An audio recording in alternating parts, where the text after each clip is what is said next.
বলবে। কারণ ছেলেরা দেখবেন বাবার কাছে বড় হয়, মায়ের কাছে জীবনে বড় হয় না।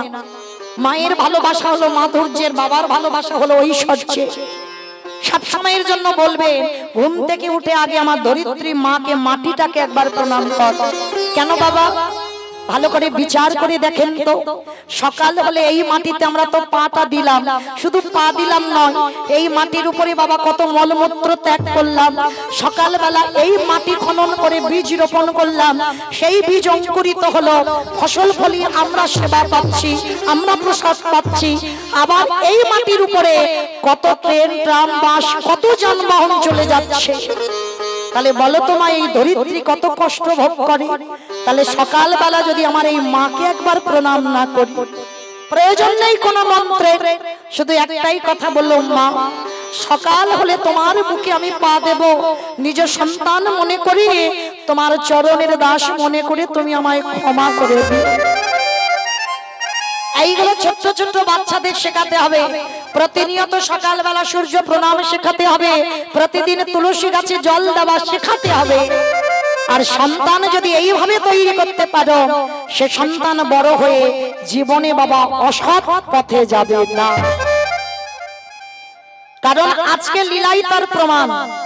5 বছরের ছেলে চৈতন্য দেখে, যে সন্তান বাবার কষ্টে কষ্ট পায়, মায়ের কষ্টে কষ্ট পায়, সেই তো হয় বাবা সুযোগ্য সন্তান।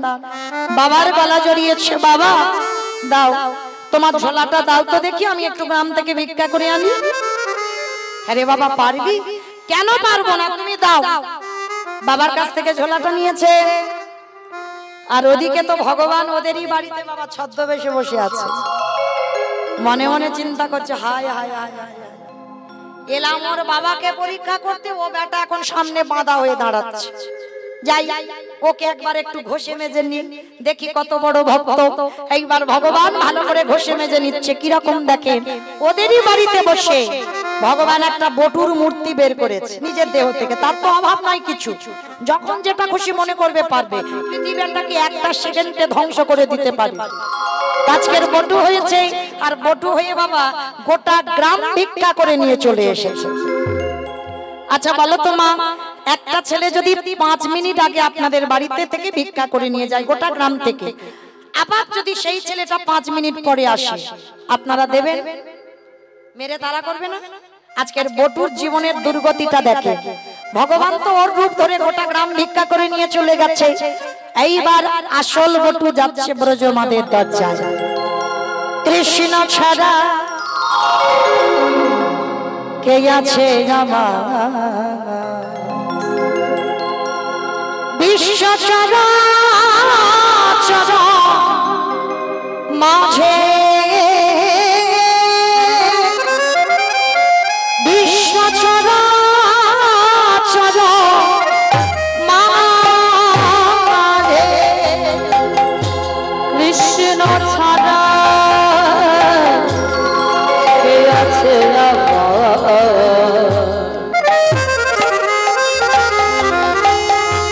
বিশ্ব চরাচর মাঝে,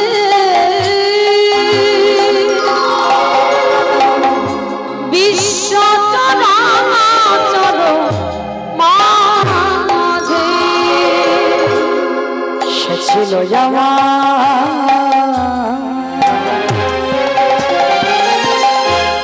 দুঃখ সুখের বন্ধু, সে হলো আমার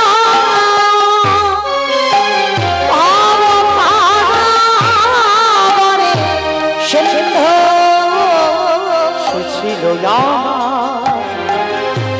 দুঃখ সুখের বন্ধু।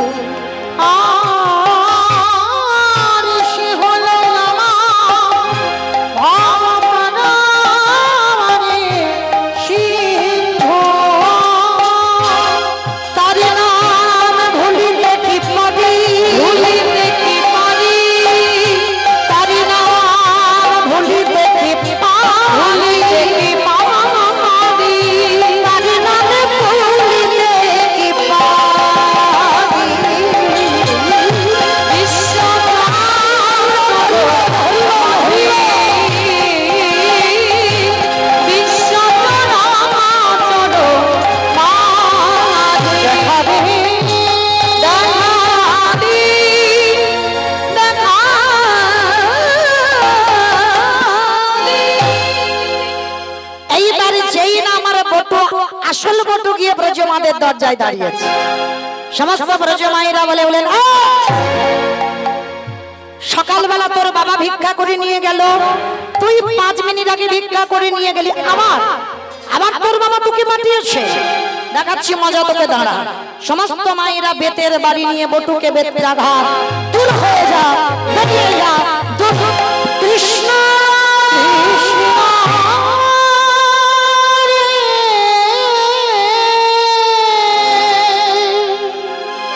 এত মারা মেরেছে, ছেলেটার অঙ্গ দিয়ে রক্ত ঝরে ঝরে পড়ছে। এই হলো মা কৃষ্ণ ভক্ত। বিনা অপরাধে এই সমাজ যাদেরকে দোষী সাব্যস্ত করে, আর যারা প্রকৃত দোষী বাবা তারা কিন্তু শাস্তি পাবে না, যারা দোষী নয় তারাই কলিকালে শাস্তি পেয়ে যাবে। আজকে লক্ষ্য করে দেখেন, যেই না আমার সন্দীপন মণি, ওদিকে তো অতিথি আপ্যায়ন করতে ব্যস্ত, ছেলেটা এসেছে ভিক্ষায়, আর এত মারা মেরেছে, ছেলেটার অঙ্গ দিয়ে রক্ত ঝরে ঝরে পড়ছে। কৃষ্ণ, এ জগতে কেউ জানুক না জানুক তুই জানিস, আমি কোনোদিন ভিক্ষায় আসিনি,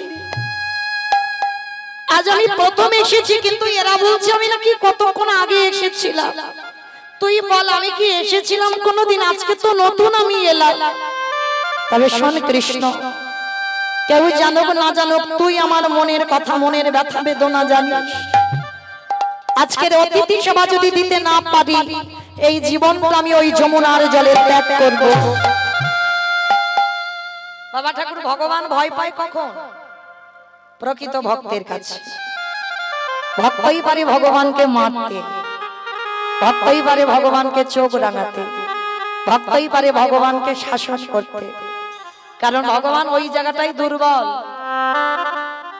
কারণ ভগবান সব থেকে বেশি ভালোবাসে কাকে? ভক্তকে। ভক্ত হচ্ছে তার জীবন। আজকের ভগবান মনে মনে ভাবছে, ছেলেটা যদি জলে ডুবে যায় আমাকে তো কেউ ভগবান বলবে না, যাই ছেলেটাকে বাঁচাতে হবে। কিন্তু কি করে বাঁচাবো? একটা পাখি রূপ ধরে বটুর কানের কাছে বলে যাচ্ছে, তোকে তো মথুরায় মেরেছে, ভিক্ষা দেয়নি, চলে যা তুই বৃন্দাবন, আর বৃন্দাবন গেলেই তুই চাল ডাল পেয়ে যাবি। ছোট্ট বটুর মনে বড় আনন্দ, 5 বছর মাত্র বয়স, মনে আনন্দে গদগদ হয়ে মনে মনে ভাবছে, কৃষ্ণ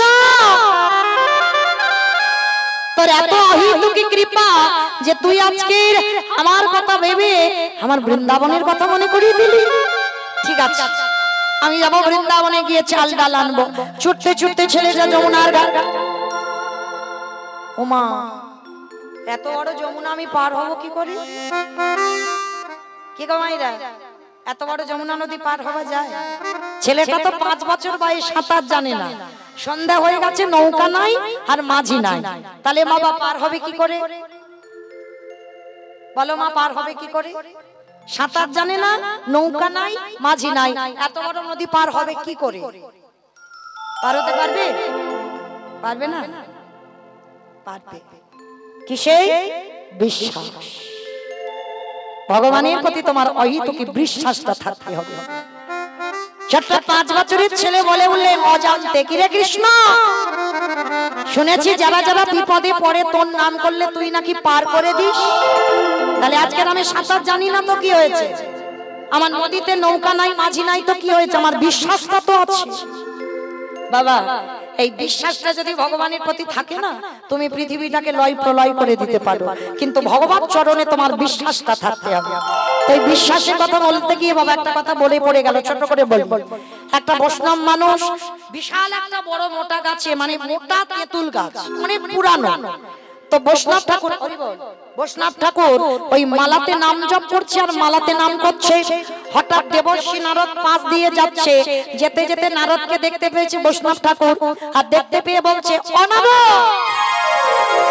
নারদ, এদিকে শোনো তো, যাচ্ছ কোথায়? বলে, কেন আমি বৈকুণ্ঠে যাচ্ছি ভগবানের কাছে। বাবা বাবা, ও নারদ, তুমি তো ভগবানের কাছে যাচ্ছ, এই জায়গাটা বাবা খুব মন দিয়ে শুনবেন, তুমি তো ভগবানের কাছে যাচ্ছ, তো শোনো না নারদ, কৃপা করে গিয়ে তুমি একবার ভগবানের কাছে জানবে যে তিনি আমাকে কবে দেখা দেবে। এই যে আমি এতদিন ডাকতে ডাকতে আমি বুড়ো হয়ে যাচ্ছি, চুল পেকে যাচ্ছে, দাঁত পড়ে যাচ্ছে, চামড়া আলগা হচ্ছে, দেখা দিচ্ছে না। তা নারদ, তুমি একবার আমার ভগবানের কাছে গিয়ে জিজ্ঞাসা করো কবে আমারে দেখা দেবে। বলে ঠিক আছে, তুমি যখন বলছো আমি বলবো, জিজ্ঞাসা করব। তো নারদ বিনাটা নিয়ে বৈকুণ্ঠে গেছে। রোজ রোজ নারদ একবার প্রণাম করে, আজকে নারদ দুবার প্রণাম করেছে। আর যেই না দুবার প্রণাম করেছে, বৈকুণ্ঠপতি নারায়ণ প্রশ্ন করছে, কি ব্যাপার নারদ, রোজ রোজ একবার প্রণাম করো, আজকে দুবারের ঘটা যে বড়। বলে প্রভু, তুমি যদি অন্তর্যামী হও তাহলে তুমি কি জানো না প্রথম প্রণামটা আমার আর দ্বিতীয় প্রণামটা আমি কার জন্য করেছি? বলে নারদ, আমি জানি তুমি দ্বিতীয় প্রণামটা কার জন্য করেছো। তো যে ভক্ত তোমার কাছে জানতে চেয়েছে যে আমি যেন বলি কবে তারে দেখা দেব, তো তাকে তুমি গিয়ে বলে দিও যে গাছের তলাতে বসে বসে মালাতে নাম করছে, ওই গাছে যতগুলো তেঁতুল গাছে যত পাতা আছে, ওরে ততবার মরতে হবে, ততবার বাঁচতে হবে, তারপরে আমি ওরে দেখা দেব। আমা একটা তেঁতুল গাছে কত পাতা ভাবতে পারছো? ভগবান বলল যাও ভক্তকে গিয়ে এই কথাটা বলে দাও। আর যেই না বাবা বলেছে ভক্তকে এই কথাটা বলে দাও, সঙ্গে সঙ্গে নারদের মুখটা ছোট হয়ে গেছে। কি করে বলবো? এত বড় কঠিন কথা কি বলা যায়? সে তো আমার অপেক্ষার জন্য বসে আছে, আমি বলবো কি করে? এইবার নারদ পিছন থেকে চলে যাচ্ছে।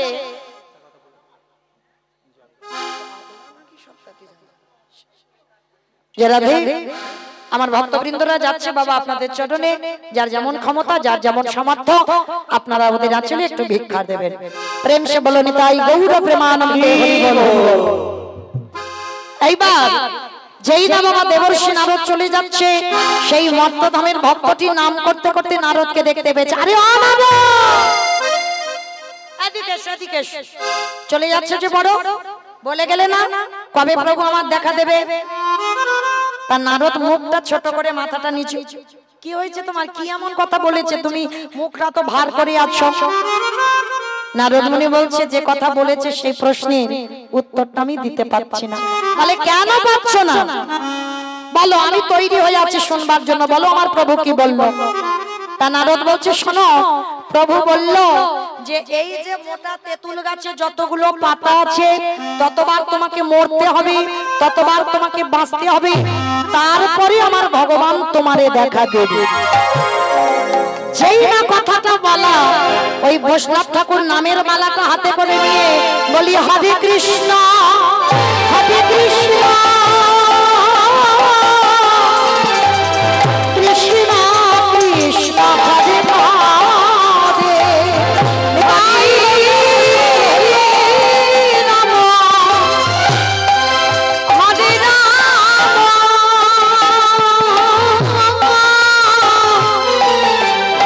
রাম রাম রাম হরে। আজকে নারদ মুনি দেখে মনে মনে ভাবলো এ বুঝি সত্যিকারের পাগল। অমাইরা পাগল না হলে ওইটা ধেই ধেই করে নাচে। বলে একটা তেঁতুল গাছে কত পাতা আছে ভাবে, ততবার ভক্তকে মরতে হবে আর বাঁচতে হবে, তারপরে ভগবান দেখা দেবে। ও মালাটা নিয়ে ধেই ধেই করে নাচছে। নারদ বলছে আগো তুমি কি পাগল? বলে আমি পাগল নয়, তুমি পাগল। কেন আমি পাগল? বলে শোনো, এই যে এত কোটি জন্ম পরে হলেও আমার প্রভু দেখা দেবে বলেছে, বিশ্বাস। আর যেই না বিশ্বাসে কথাটা বলেছে বাবা, সঙ্গে সঙ্গে আমার বৈকুণ্ঠপতি নারায়ণ পিছনে এসে শঙ্খ চক্র গদা পদ্মধারী দাঁড়িয়ে আছে। নারদ মুনি পিছনে তাকিয়ে দেখছে ভগবান দাঁড়িয়ে আছে। নারদ বলল ঠাকুর তুমি এত বড় মিথ্যাবাদী, তুমি আমাকে এক্ষুনি বললে ওই ভক্তকে অতবার আপ ডাউন হতে হবে, জন্ম নিতে হবে, তারপরে ওরে দেখা দেবো, তাহলে এক্ষুনি এলে কেন? নারদ তুমি যখন কথাটা বলেছো ভক্তের বিশ্বাসটা দেখেছো? ওর মনে একটাই কথা, এত কোটি জন্ম পরে হলেও দেখা দেবে তো, এই যে বিশ্বাস। আর এই বিশ্বাসে আমি এত কোটি জন্ম নয়, ওর বিশ্বাসে আমি এক্ষুনি চলে আসতে বাধ্য হলাম। নিতাই গৌর প্রেমানন্দে হরি বল। তাহলে বাবা বিশ্বাস যদি রাখা যায় ভগবানের চরণে, তাহলে কোটি জন্মের পরে যদি তোমার দর্শন হয়, কিন্তু তোমার বিশ্বাসে ভগবান এক্ষুনি আজই তোমাকে দেখা দিতে পারবে। তবে এক বুক বিশ্বাসটা রাখতে হবে। সেইটা তো এখানে এতজন ভক্ত যারা বসে আছো, আমি কীর্তনিয়া সম্প্রদায় যারা দাঁড়িয়ে আছো, কারণ নেই কেউ বলতে পারবে না আমার বিশ্বাস আছে, কারণ নেই। কেন বললাম? দেখবেন মা, ছোট বাচ্চার একটু অসুখ হোক, প্রাথমিক ডাক্তার ভালো যদি না করে কলকাতা, সেও যদি ভালো না করে ভেলোর, সেও যদি না পারে এবার ভেলোর ফেরত, এবার বলবে ওখানে মা মনসার ভর হয়, ওখানে শীতলার ভর হয়, পঞ্চনন্দের ভর হয়, ওখানে যা ছেলে ভালো হয়ে যাবে। কই একজন ভক্তের বিশ্বাস নাই, ঠাকুর তোমার চরণে ফেলে দিলাম, কোনো ওষুধ খাওয়াবো না, রাখতে হলে তুমি রাখো, মারতে হলে তুমি মারো, বলতে পারবে কেউ? এখানে কেউ পারবো না, এই বিশ্বাস তো নেই। কিন্তু আজকের এই লীলা, বলো তো আমি লীলাতে কোথায় ছিলাম? সে আমি ভুলে গেছি। বাহ, হরি বল, ঠিক শুনেছে। ছেলেটা বৃন্দাবনে যাবে বলে যমুনার ঘাটে দাঁড়িয়েছে, নদীতে নৌকা নাই, মাঝি নাই, ছেলে সাঁতার জানে না, তাহলে যাবে কি করে? বিশ্বাস। চোখ দুটো বন্ধ করে এক পা দুপা করে জলে নেমেছে, গলা পর্যন্ত নেমে গেছে বাবা, আর একটু গেলে পা পিছলেই ডুবে যাবে। তাহলে কি করছে জানো? চোখ দুটো বন্ধ করে চোখ তাকাচ্ছে না, গলা পর্যন্ত নেমে গেছে, মানে আর একটু গেলেই ডুববে। কিন্তু একটাই বিশ্বাস, দয়াল তোমার লীলা খেলা, দয়াল তোমার লীলা খেলা, ওগো বোঝা বড়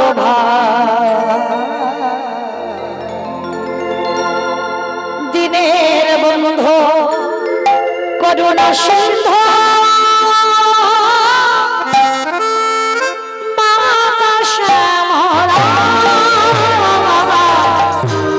দিনের বন্ধু করুণা সিন্ধু,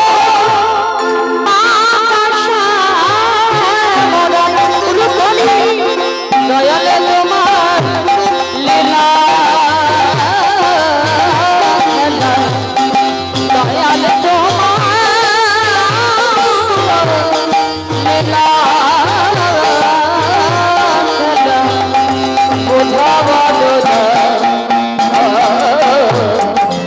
দয়াল বন্ধু করুণা সিন্ধু,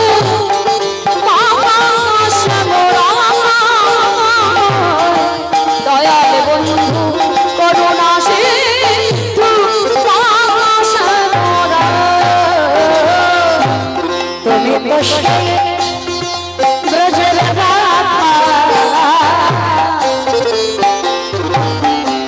নদিয়ার মা, কৃষ্ণ প্রিয়ার বুকে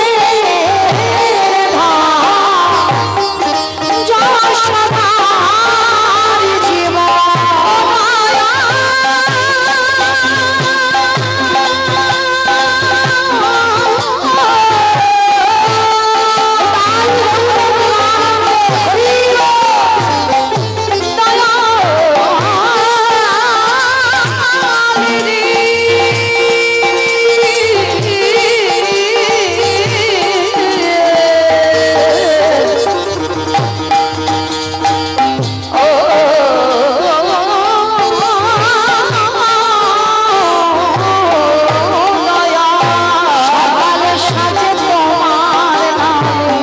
সকালে সাজে তোমার নাম, দয়াল সুখী সারিলা, দয়াল বন্ধু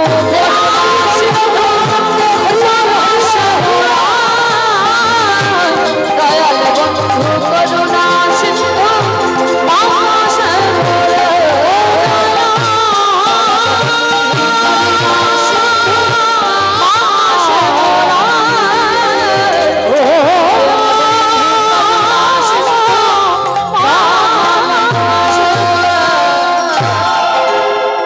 ছেলেটা বাবা যেই না ওই চোখটা তাকিয়েছে, দেখে না অত বড় যমুনা নদী পার হয়ে গেল, পিছনে তাকিয়ে থাকে। ওরে বাবা, কৃষ্ণ তোর এত অহেতুকি কৃপা।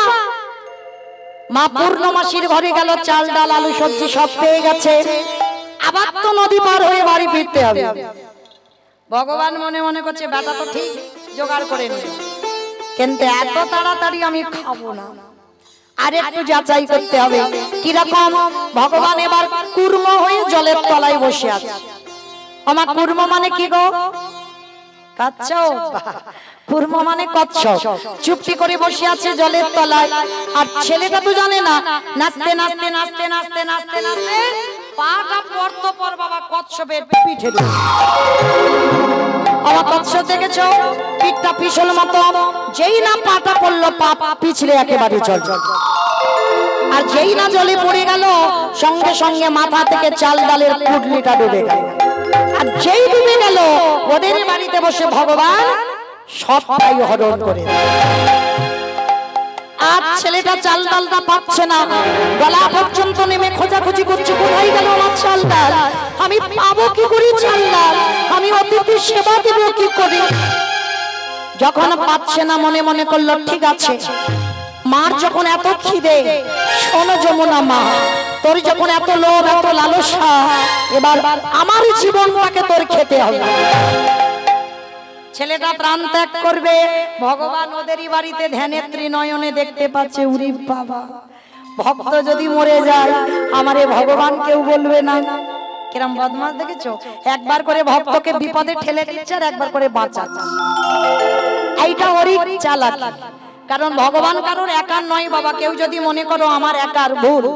ভগবান সবার। চোরকে বলে চুরি করতে যা, তোকে কেউ ধরবে না। মালিককে বলে তুই নিশ্চিন্তে ঘুমা, তোর মাল আমি পাহারা দেব। ও সবার, ও চোরের, ও আবার সাধু। তো আজকে কি করেছি দেখো, এইবার ছেলেটা তো জলে ডুবে যাবে সিদ্ধান্ত নিয়ে নিয়েছে। ভগবান ওদেরই বাড়িতে বসে মনে মনে ভাবছে এবারে বেটারে বাঁচাবো কি করে, কি করে বাঁচাই, কি করে বাঁচাই, কি করে বাঁচাই। হ্যাঁ হয়েছে। মনিবা তুমি কেমন বাবা? ছেলেটা সেই যে কখন গেল, সন্ধ্যা হয়ে যাচ্ছে, রাত হয়ে যাচ্ছে, ফিরছে না তো, তুমি একটু বাবা হয়ে দেখবে না? বাবা মনে মনে করলো তাই তো, আমি তো হরি কথায় দিন কাটিয়ে দিচ্ছি, কিন্তু ছেলেটা কোনো আসছে না কেন। দাঁড়াও একবার গিয়ে দেখে। বাবা ছুটতে ছুটতে যমুনার ঘাটে যাচ্ছে। খোকা, এই খোকা, কোথায় গেল বলো তো ছেলেটা? চারিদিকে তো দেখছি, দেখতে পাচ্ছি না। হঠাৎ দেখে না ছেলেটা গলা পর্যন্ত জলে নেমে গেছে। বাবা পিছনে গিয়ে ডাকছে, এই বন্ধু, কি সর্বনাশ, তুই সাঁতার জানিস না, তুই জলে নেমেছিস, আগে শীঘ্রই মরা হলো না। অত সোজা নয়, মৃত্যুটা খুব কঠিন।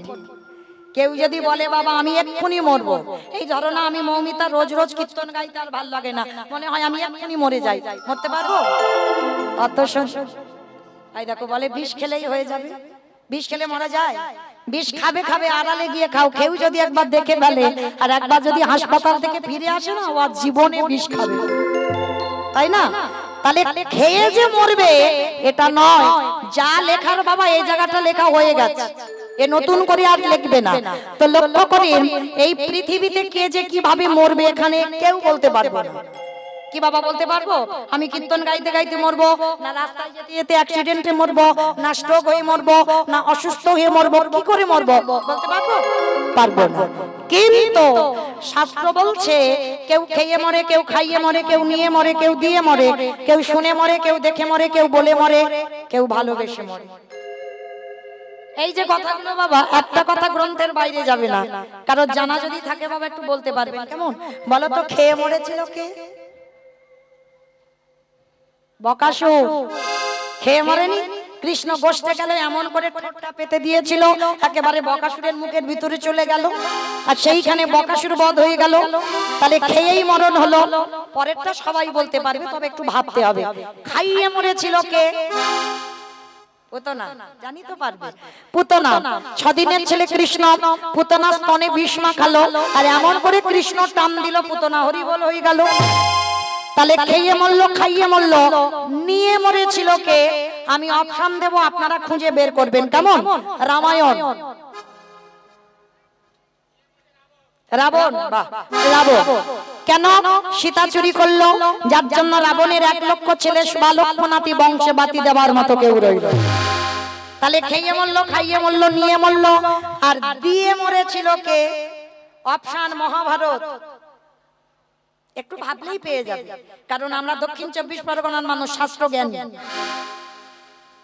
দিয়ে মরেছিল কর্ণ, দিয়ে মরেনি, কবচ কুণ্ডল দিল বলে তো কর্ণ বধ হলো। তাহলে খেয়ে মরলো, খাইয়ে মরলো, নিয়ে মরলো, দিয়ে মরলো, শুনে মরেছিল কে? অপশন মহাভারত। দ্রোণাচার্য। বাহ। অশ্বত্থামা হতবানি, ভাই আমি সত্য জানি, ইতি গজ পড়ে গেল রানে, ইতি গজ পড়ে গেল রানে। তাহলে অষ্টগুরু দ্রোণাচার্য শুনে মৃত্যু হলো। তাহলে খেয়ে মরলো, খাইয়ে মরলো, নিয়ে মরলো, দিয়ে মরলো, শুনে মরলো, বলে মরেছিল কে? দক্ষ রাজা 7টা মেয়ে ছিল, 7টার ভিতরে একটা ছিল মা দুর্গা সতী। দক্ষ যজ্ঞ হয়েছিল, সব জামাইকে বলেছিল, কিন্তু আমার বাবা শিবকে বলে। তখনই সতী বলেছিল, বাবা তুমি সব জামাইকে বললে, আমার পাগলকে কেন বললে না? বলে ওরে বলা যাবে না। কেন যাবে না? ওরে বললে তো ভূত প্রেত নিয়ে আসবে, আমার যজ্ঞটা ভঙ্গ হয়ে যাবে। বলে বাবা আমি সতী নারী, প্রতিনিন্দা যখন কানে শুনেছি, এই মুহূর্তে আমি আমার দেহ ত্যাগ করব, বলেই দেহ ত্যাগ। তাহলে খেয়ে মরলো, খাইয়ে মরলো, নিয়ে মরলো, দিয়ে মরলো, শুনে মরলো, বলে মরলো। বাকি আছে দেখে মরেছিল কে? হিরণ্যকশিপুর। বাহ, প্রহ্লাদের বাবা হিরণ্যকশিপুর কি দেখেছিল? মুক্তা পশু। কোন ঠাকুর গো? গণেশ ঠাকুর। ভাই দেখো বলে গণেশ ঠাকুর, মানে খুব বুদ্ধি, মানে গণেশ ঠাকুরের মুখটা পশুর মতো, ওই জন্য বুদ্ধি করে বললো গণেশ ঠাকুর। না গণেশ নয়, নরসিংহদেব। নরসিংহ দেহটা মানুষ আর মুখটা পশু। ওই রূপটা ধরেছিল বাবা শুধু হিরণ্যকশিপুরকে মারবার জন্য। কেন? যেমন বরাহ রূপ ধারণ করেছিল হিরণ্যাক্ষকে মারবার জন্য, হিরণ্যকশিপুরের দাদা। আর তারপরেই তো বাবা হিরণ্যকশিপুর বিষ্ণু বিদ্বেষী হয়ে গেল। আর এমন বিদ্বেষী হলো, তার জন্য প্রহ্লাদকে কত চেষ্টা করলো মারবার জন্য, কিন্তু মারতে পারলো না। কৃষ্ণ ভক্তকে নিধন করা যায় না। এইবার এই হিরণ্যকশিপুর একবার তপস্যা করেছিল, আর ব্রহ্মার দ্বারা ভগবান একটা বর দিয়েছিল। কি বর? বলে কোনোদিন তোমাকে নারী নয়, পুরুষ নয়, পশুতে মারতে পারবে না। কোনোদিন জলে নয়, স্থলে নয়, অন্তরিক্ষে মারতে পারবে না। মাসে মারতে পারবে না, বারে মারতে পারবে না, দিনে মারতে পারবে না, রাতে মারতে পারবে না। মূর্খ হিরণ্যকশিপুর ভেবেছিল তাহলে তো আমি অমর। কিন্তু ভগবানও তো বোকা নয়, একটা জায়গা ফাঁকা রেখেছিল, তাই না? নারী তো নয়, আর পুরুষও নয়, পশুও নয়, ওই রূপটা ধরে মেরেছিল। আবার বলছে ওই যে জলে নয়, স্থলে নয়, অন্তরিক্ষে নয়, মারলো কোথায় জানো? দেশে। ওইখানে মেরেছিল ভগবানের, ওটা শ্মশান। তারপরে বলছে যে দিনে নয়, রাতে নয়, দিন রাতের মাঝখানে মেরেছিল। কখন? গোধূলি বেলায়, ঠিক বৈকাল 4:30 আঘাত করলো। আবার বলছে মাসে নয়, বারে নয়। কোন মাসকে মাস বলে না, কোন বারকে বার বলে না?